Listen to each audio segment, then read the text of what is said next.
Ben ritrovati al meteo di Antenna 3. Nella giornata di martedì 12 settembre avremo ancora tempo instabile sulle nostre regioni. Vediamo il dettaglio.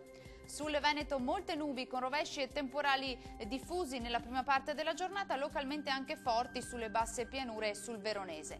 Al pomeriggio addensamenti residui con rovesci sui settori alpini, maggiori schiarite invece altrove.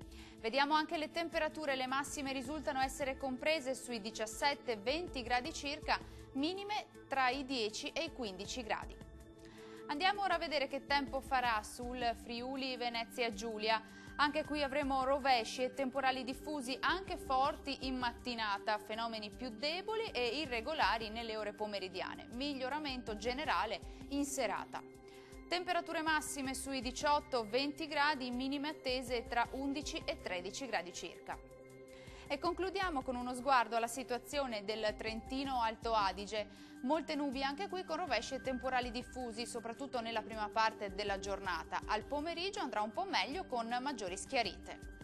Temperature massime che risultano essere intorno ai 21 gradi, minime attese tra 10 e 11 gradi circa.